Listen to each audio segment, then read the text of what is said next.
السلام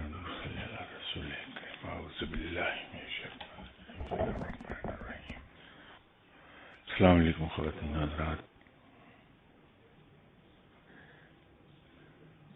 ہم اکثر علم کی بات کرتے رہتے ہیں اور ہمارے ذہنوں میں بعض کا کنفیوژن سا یہ پیدا ہوتا ہے کہ جس علم کی رب بات کرتا ہے یا جس علم کی بات آپ صلی اللہ علیہ وسلم نے کی اور تلقین کی مسلمانوں کو علم حاصل کرنے کی، بلکہ اسے فرض کر دیا مسلمان پر کہ خواہ وہ مرد ہے یا عورت، ہر مسلمان پر علم کا حاصل کرنا فرض ہے. علم میں کوئی ڈفرینشیشن نہیں ہے. یہ تو ہم نے یہ کہہ دیا کہ صاحب یہ دینی علم ہے اور یہ دنیاوی علم ہے.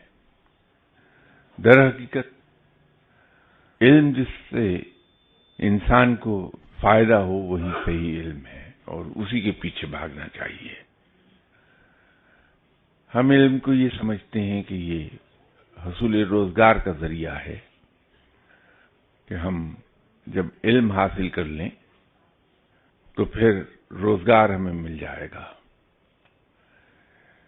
علم کا اس سے کوئی تعلق نہیں. علم تو ہمارے اندر ویژن پیدا کرتا ہے.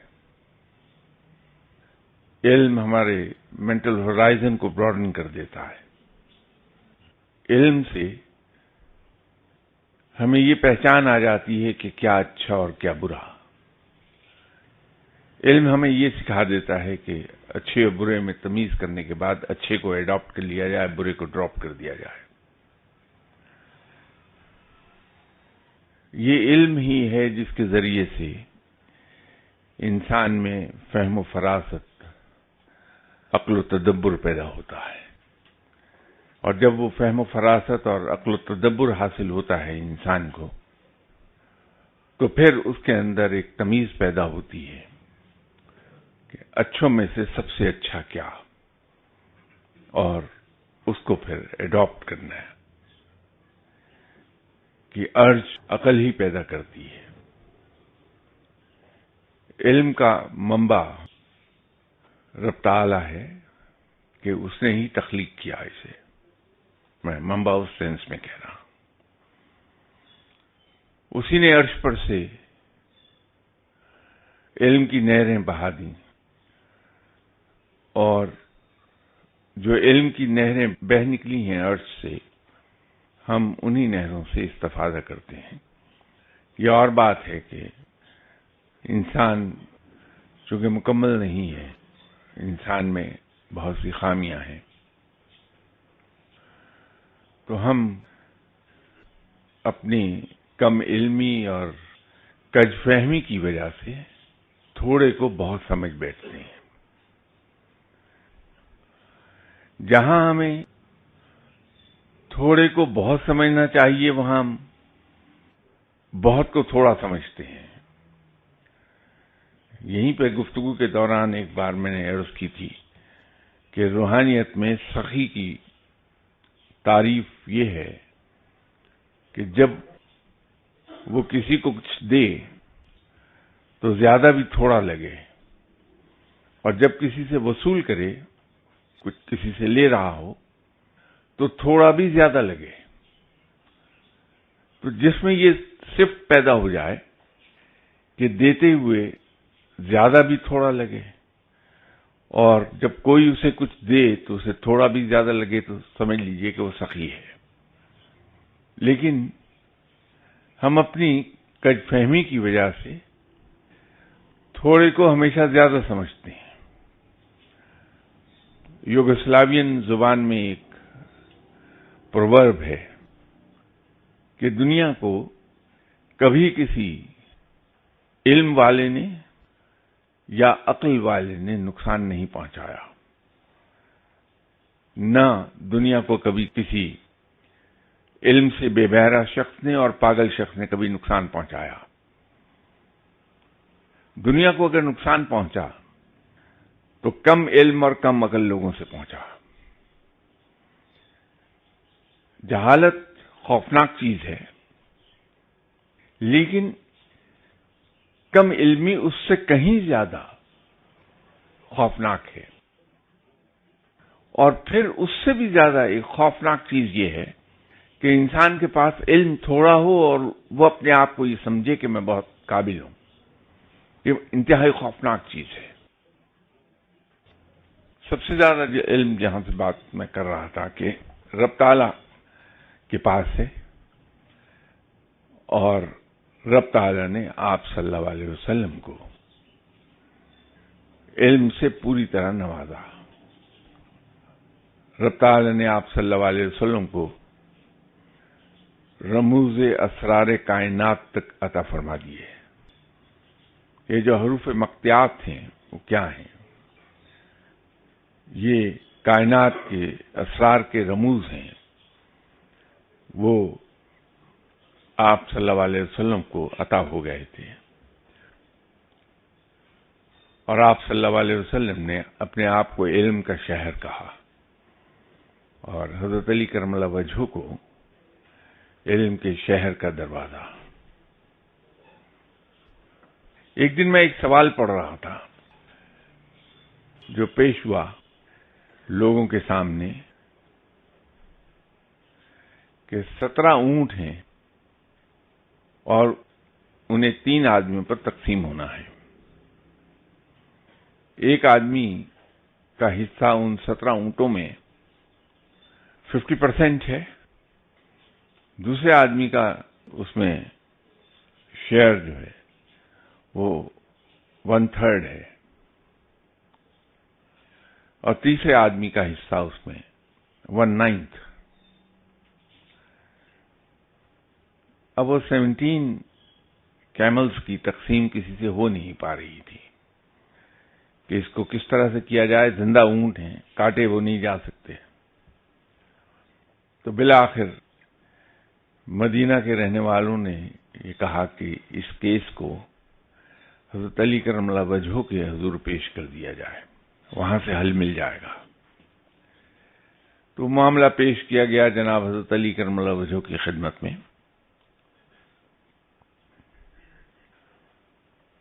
تو آپ نے فرمایا کہ ٹھیک ہے، ابھی کر دیتے ہیں اس کو۔ تو آپ نے اپنے غلام قمبر سے کہا کہ میرا ایک اونٹ لا کے ان 17 اونٹوں میں شامل کر دیں۔ تو وہ ایک اونٹ وہاں آنے سے 18 ہو گئے، تو اس کا 18 کا 50% 9 اونٹ ہو گئے۔ تو آپ نے جس کا 50% اس میں شیئر ہولڈنگ تھی، وہ 9 اونٹ اس کے حوالے کر دیے کہ یہ آپ کے 9 اونٹ ہیں، 50% شیئر 17 میں سے۔ جس کا 1/3 تھا اس کو آپ نے 6 اونٹ 1/3 کے طور پہ دے دیے کہ یہ آپ کے 18 اونٹوں میں سے 1/3 آپ کا 6 اونٹ بنتے ہیں۔ یہ 15 اونٹ دے دیے گئے۔ جس کا 1/9 شیئر تھا اس کا 18 اونٹوں میں 2 کا شیئر بنا، تو 2 اس کو پکڑا دیے کہ یہ تمہارے اونٹ ہیں، تو اپنا اونٹ واپس استبل میں بھجوا دیا۔ یہ علم ہے جو انسان کو عقل کے اس مقام تک لے جاتا ہے کہ جہاں انسان ناممکن گتھیاں بھی سلجھا دیتا ہے۔ لیکن اس علم کے حاصل کرنے کے لیے 2 بنیادی پری ریکویزٹس ہیں۔ وہ علم کی راہ پر جا نہیں سکتا انسان۔ ایک تو یہ ہے کہ جس طرح اسلام کے اندر ہر نئی چیز کو شروع کرنے سے پہلے اپنے آپ کو مٹانا پڑتا ہے۔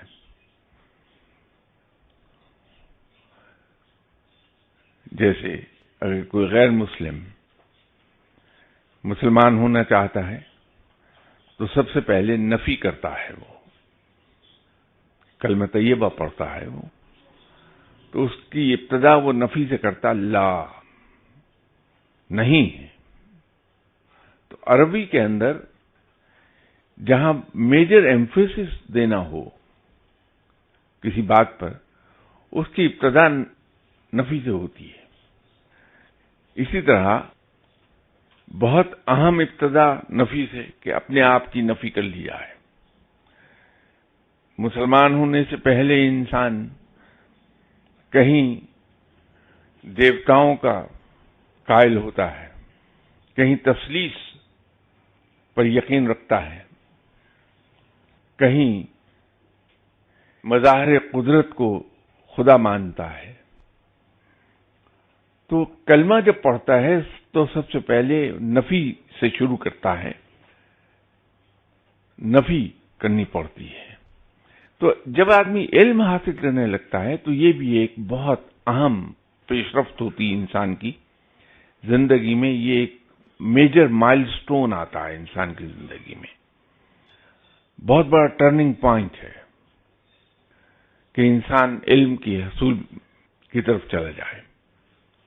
تو اس کی ابتدا بھی ہمیں نفی سے کرنا پڑتی ہے کہ ہم اپنے آپ کو جو کچھ بھی سمجھتے ہیں وہ سمجھنا چھوڑ دیں اور اپنے آپ کو یہ سمجھ لیں کہ ہمیں کچھ نہیں آتا. جس شخص کے پاس جا کے ہم بیٹھے ہیں علم سیکھنے کے لیے، وہی سب کچھ ہے بشرطے کہ وہ مجھ جیسا نہ ہو. تو اس کو جب ہم اتنا سپیریئر مان لیں گے تو اس کی ہر بات کو بے چوں چرا ہم تسلیم کرنے لگیں گے. یہی وجہ ہے کہ روحانیت میں تمثیلاً ایک بات کہی جاتی ہے جس کا مقصد وہ نہیں ہوتا جو الفاظ بتاتے ہیں، وہ تمثیلاً کہی جاتی ہے. ایک بات کو واضح کرنے کے لیے وہ جملہ استعمال ہوتا ہے کہ مرشد کو رب کا درجہ دینا پڑتا ہے.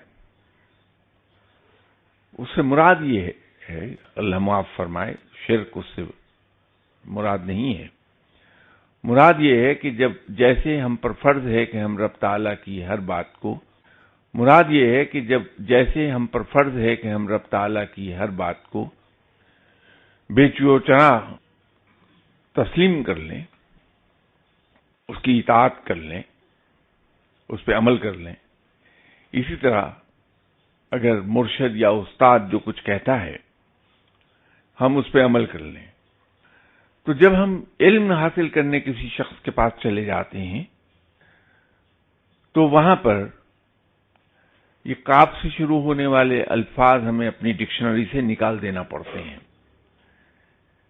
کب، کیوں، کیسے، کس طرح، کیا، یہ کاف سے شروع ہوتے ہوئے الفاظ ہمیں اپنی لغت سے ڈیلیٹ کر دینے پڑتے ہیں، ذہن سے نکال دینے پڑتے ہیں.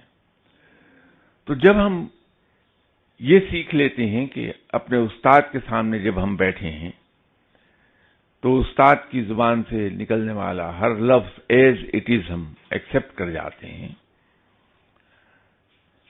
تو پھر ہم علم سیکھنے کے اہل ہو جاتے ہیں. دوسری پری ریکویزٹ اس میں یہ ہے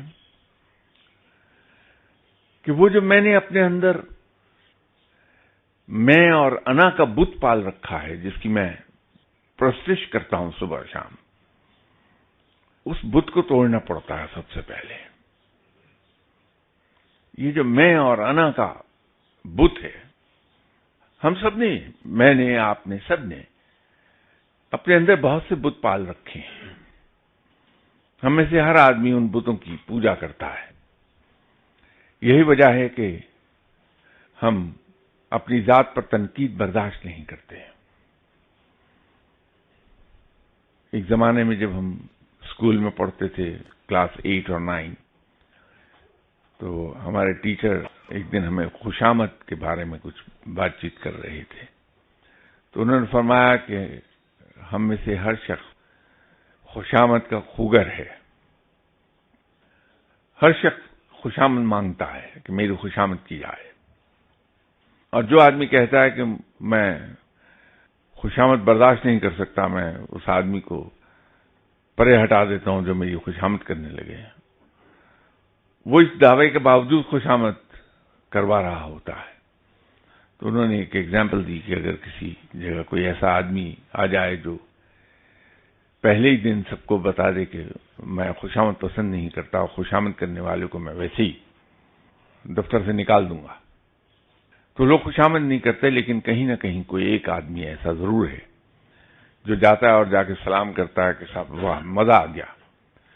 میں نے دنیا میں آپ واحد آدمی دیکھے ہیں جو خوشامد نہیں پسند کرتے. لیجیے خوشامد ہو گئی اور اس نے بھی اسے قبول کر لیا.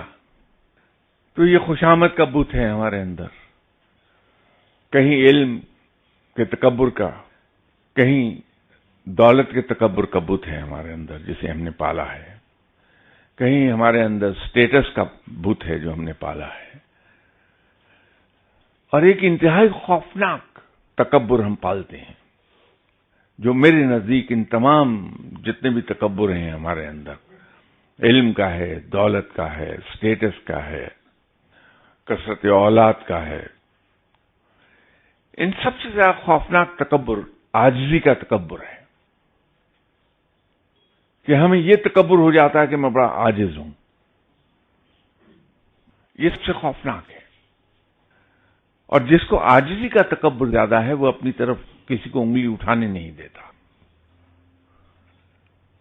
تو ہمیں یہ بت اپنے اندر سے نکال پھینکنے پڑتے ہیں علم کی راہ پر چڑھنے سے پہلے. یہ پری ریکویزٹس ہیں. جب ہم یہ پوری کر لیں تو پھر علم کے سیکھنے کا پروسیس جاری ہوتا ہے. میں لوگوں کے پاس بہت جاتا ہوں، جہاں کہیں مجھے خبر مل جائے کہ نیک آدمی ہے وہاں چلا جاتا ہوں اور جا کے اس سے ایک ہی ریکویسٹ کرتا ہوں کہ بھائی مجھے روحانیت کا علم عطا کر دیں، مجھے ولی اللہ بنا دیجیے. سم اور دی ادر کوئی بیچارہ مجھ پہ 40 سال محنت کر لیتا ہے، کوئی 50 سال، کوئی 80 سال مجھ پہ محنت کرتا ہے غریب، لیکن آخر میں وہ ہاتھ باندھ کے کھڑا ہو جاتا ہے کہ تم ولی اللہ نہیں بن سکتے. تو جب سوال کریں کہ بھائی میں کیوں نہیں بن سکتا، میں بھی تو آپ ہی جیسا انسان ہوں، میرا بھی وہی رب ہے جس رب نے آپ کو ولی اللہ بنایا، تو میں کیوں نہیں بن سکتا؟ تو عجیب جواب آتا ہے اور ہر کوئی ایک ہی جواب دیتا ہے مجھے کہ جاؤ پہلے اپنے اندر سے یہ انا ختم کر کے آؤ، اپنے اندر سے غصہ باہر نکال پھینکو. تمہارے اندر جو یہ طمع اور لالچ چھپی بیٹھی ہے، اس طمع اور لالچ سے پہلے جان چھڑاؤ اپنی. یہ جو تمہارے اندر انتقام کا جذبہ رہتا ہے ہر وقت کہ اس آدمی نے مجھے گھور کر دیکھا تھا، میں اسے بخشوں گا نہیں، انتقام لے کے چھوڑوں گا، یہ انتقام کا جذبہ نکالو اپنے اندر سے. تم تو کسی کو اپنے سے آگے جاتا دیکھ نہیں سکتے، تو یہ حسد اپنے اندر سے نکالو. تو میرا ایک ہی جواب ہوتا ہے کہ یہ تو سب میرے اندر ہے ہی نہیں جو آپ مجھے بتا رہے ہیں. تو جواب یہ آتا ہے کہ یہی تکبر ہے، یہیں پھنسے ہوئے ہوں. تو بھائیو، یہ جو ہم سرگرداں رہتے ہیں روحانیت کے تلاش میں، اس پہ وقت ضائع نہ کریں. ہم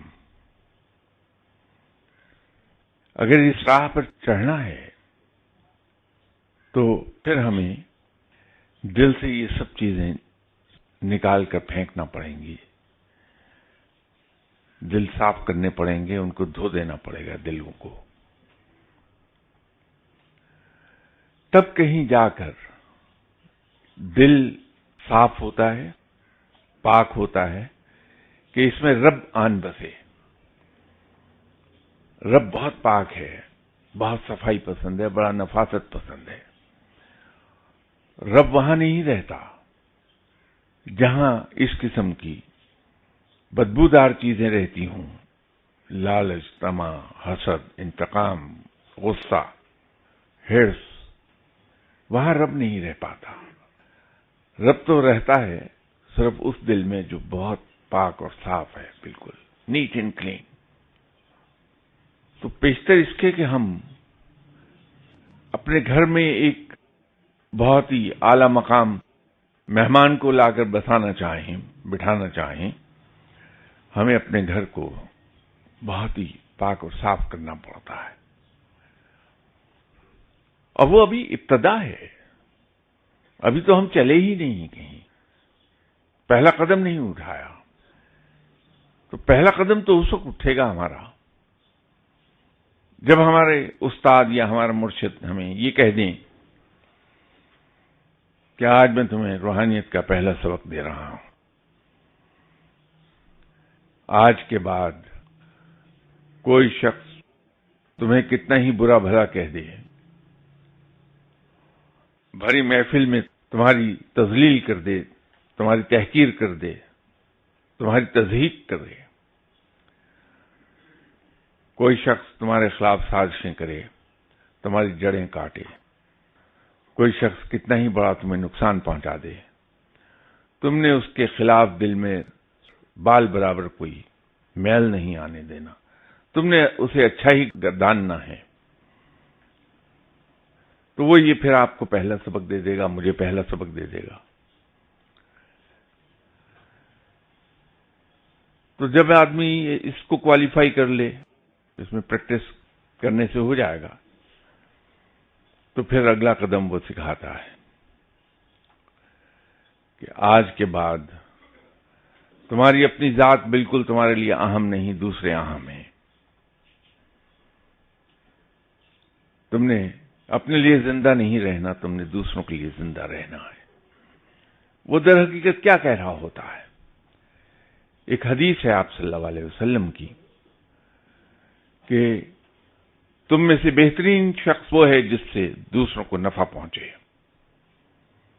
وہ در حقیقت اس حدیث کو اپنے الفاظ میں ترجمہ کر کے آپ سے کہہ رہا ہے کہ آج سے تمہاری اپنی ذات ختم، دوسرے سب کچھ۔ آج سے تم اپنے لیے نہیں، دوسروں کے لیے زندہ رہو گے۔ تو یہ اگلا قدم وہ اٹھواتا ہے۔ تو یہ قدم اٹھانے کے بعد انسان کے اندر ایک تبدیلی واقع ہوتی ہے، وہ ہے عاجزی آنے لگتی ہے۔ انسان یہ سمجھنے لگتا ہے کہ میں چھوٹا ہوں سب سے، اور جو ہی انسان میں یہ چیز پیدا ہوتی ہے کہ میں سب سے کم تر، ہر کوئی دوسرا میرے علاوہ جو کوئی ہے وہ مجھ سے کہیں برتر، تو پھر علم کا فلو شروع ہوتا ہے انسان کی طرف، کیونکہ پانی کی طرح علم بھی نشیب کی طرف بہتا ہے، کبھی بلندی کی طرف نہیں چڑھتا۔ تو پھر علم کا بہاؤ انسان کی طرف ہوتا ہے، جو اپنے آپ کو پاک صاف کرنے کے بعد اپنے آپ کو عجز کے مقام پر لے جائے، عاجز سمجھے اپنے آپ کو۔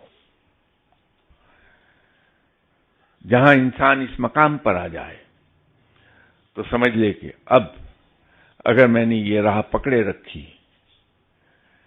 تو مجھے اللہ کا قرب حاصل ہو جائے گا، اللہ کی دوستی مل جائے گی، مجھے وہ علم مل جائے گا جہاں میں وہ چیزیں سوچ سکوں گا جو دوسروں کے ذہن میں نہیں آتی ہیں۔ اس سے پہلے میری طرح جیسے مجھے وقت ضائع کرتے کرتے عمر بیت گئی، تو یہ مت کہیے کہ میں روحانیت کی راہ پہ چلنا چاہتا ہوں، مجھے علم دے دیں۔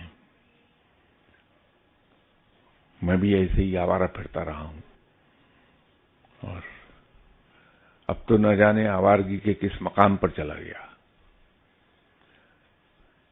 روحانیت کے علم کی درخواست کرنے سے پہلے ہمیں چاہیے کہ ہم اپنے آپ کو اس طرح سے تیار کر کے لے کے جائیں تاکہ جس سے جا کے ہم سوال کرنے لگے ہیں وہ چھوٹتے ہی ہماری جھولی میں کچھ نہ کچھ ڈال دے۔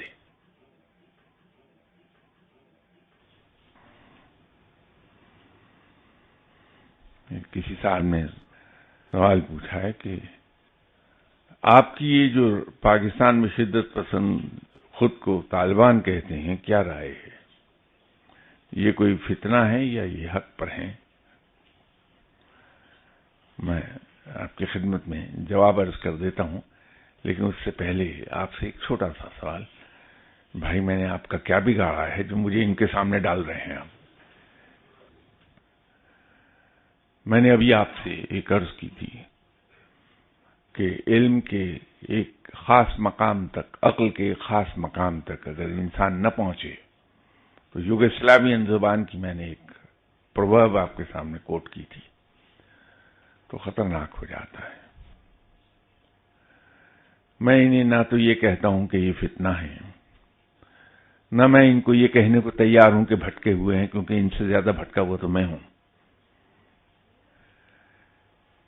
یہ ہمارے مسلمان بھائی ہیں جو اسلام کو اس نظر سے دیکھ رہے ہیں جو ان کو پڑھایا گیا ہے، یہ ان کا نقطہ نظر ہے۔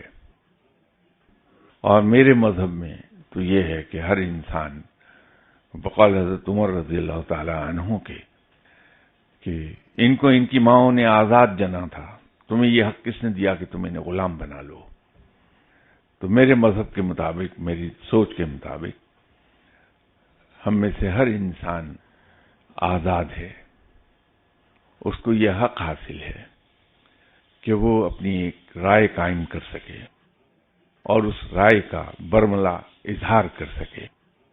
صرف ذرا سی احتیاط یہ کہ جب ہم اپنی رائے کا اظہار کرتے ہیں تو اس میں کسی کو نقصان نہ پہنچے، کسی کا دل نہ دکھ جائے، کسی کی تحقیر نہ ہو جائے، کسی کی تضحیک نہ ہو جائے، کسی کا تمسخر نہ اڑے۔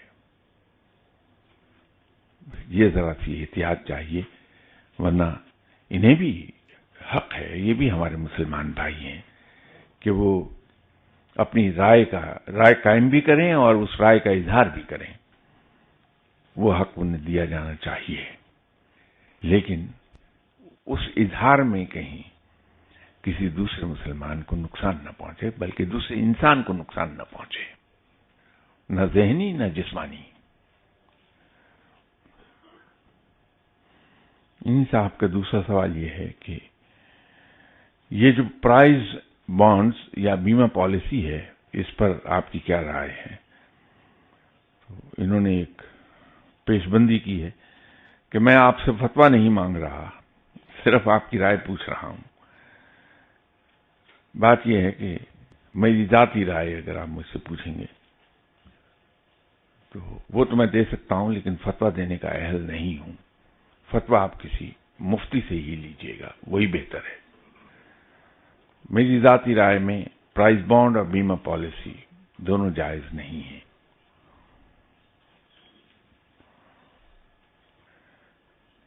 کسی صاحب نے سوال کیا ہے کہ کیا انسان نماز میں رب تعالیٰ سے مانگتا ہے یا رب تعالیٰ اپنی رحمت سے خود ہی عطا فرما رہے ہوتے ہیں، اور انسان صرف جو رب تعالیٰ اپنی رحمت فرما رہے ہوتے ہیں اس کا اظہار کر رہا ہوتا ہے؟ جو کچھ ہم نماز میں پڑھتے ہیں وہ رب تعالیٰ کی حمد و ثنا کے بعد، رب تعالیٰ کی شکر گزاری کرنے کے بعد دعا کر رہے ہوتے ہیں۔ جو کچھ ہم پڑھتے ہیں وہ دعا ہے، اور پھر ہم دعا پڑھنے کے بعد آپ صلی اللہ علیہ وسلم کی شکر گزاری کر رہے ہوتے ہیں درود شریف پڑھ کر۔ بات یہ ہے کہ ہمیں عاجزی کی طرف اور عجز سکھانے کا آسان طریقہ یہ ہے کہ ہم رب سے مانگتے رہیں۔ رب تعالیٰ کی عطا کرنے کی صفت ہمارے مانگنے کی محتاج نہیں ہے، وہ اتنی بے پایاں ہے، اس قدر وسیع ہے کہ کوئی مانگے یا نہ مانگے اس سے وہ عطا کرتا رہتا ہے۔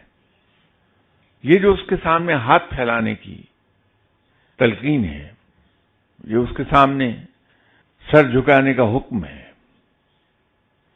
وہ صرف اس لیے ہے کہ ہم بھٹک نہ جائیں، ہمیں یہ احساس رہے کہ رب وہ ہے جو اوپر بیٹھا ہے اور ہم اس کے عاجز بندے ہیں۔ جو کچھ ہمارے پاس ہے یہ ہمارے رب ہی کا عطا کردہ ہے، یہ ہمارا نہیں ہے۔ تو یہ اسی صورت میں ہمیں یاد رہ سکتا ہے جب ہم دن میں بار بار اس سے مانگتے رہیں۔ تو یہ جو مانگنا ہے یہ تو ایک حجت ہے، ورنہ رب تعالی کی شان ربوبیت ایسی ہے کہ وہ ہمارے مانگنے کا محتاج نہیں کہ ہم اس سے مانگیں تو وہ کچھ دے، وہ تو بن مانگے عطا فرماتا ہے۔ اسی لیے جو کچھ ہم مانگتے ہیں اس سے کہیں زیادہ مل رہا ہوتا ہے، اور وہ کچھ بھی مل رہا ہوتا ہے جو ہم مانگتے ہی نہیں۔ ہمیں تو خود پتہ نہیں چلتا کہ سال کے بعد ہماری ضروریات کیا ہوں گی، تو رب تو ان کو وقت سے پہلے پورا کر کے بندوبست کر کے ہمارے سامنے ڈال دیتا ہے۔ یہ شان ربوبیت اس کی بہت بلند ہے، ان تمام چیزوں سے بالا تر کہ اس سے کچھ مانگا جائے تو وہ دے، خدا عطا کرتا ہے۔ لیکن مانگنا ہمارے لیے بڑا ضروری ہے کہ ہمارے اندر عجز پیدا ہو، بندہ ہونے کا، غلام ہونے کا احساس رہے کہ ہم رب کے بندے ہیں، رب کے غلام ہیں، وہ آقا ہے۔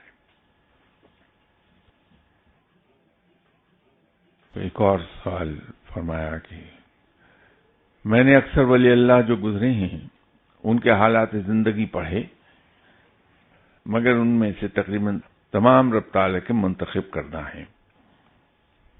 روحانیت کی راہ پر چلنے والے لوگ بھی بہت باعمل ہوتے ہیں تو رب انہیں اپنا قرب عطا کر دیتا ہے، مگر کچھ ایسے بھی ہیں جن کے ہاتھ خالی ہیں اعمال کے لحاظ سے، مگر ان کی آنکھیں اپنے رب کے لیے دن رات روتی رہتی ہیں۔ سینے میں ایک عجیب فراق کی آگ محسوس ہوئی ہے جو نہ چین لینے دیتی ہے کہ آنسوؤں کو رکنے دیتی ہے۔ یہ کیا ہے؟ کیا ایسے لوگوں کو رب مل جائے گا؟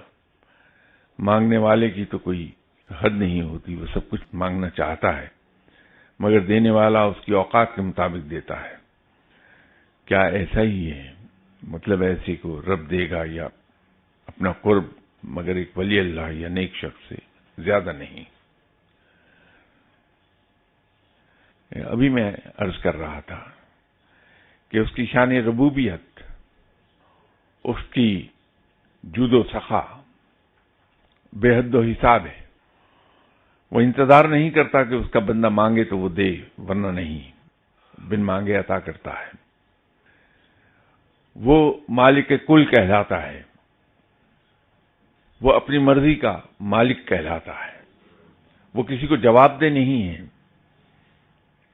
اس کی قدرت قواعد و ضوابط کی پابند نہیں، نہ اس کا آڈٹ ہوتا ہے کہ اس سے سوال پوچھا جائے کہ یہ کیوں دیا اور کیوں نہیں دیا۔ وہ ان تمام چیزوں سے بالا تر ہے۔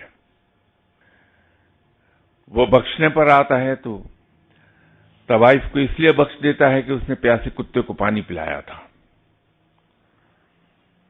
پکڑ کرنے پر آتا ہے تو وہ چیونٹی جو کہ ایک ولی اللہ کے ہاتھ سے پتے پر بیٹھی ہوئی الٹ گئی تھی اور دریا میں ڈوب گئی، اس کے خون کا بدلہ اس سے لے لیتا ہے۔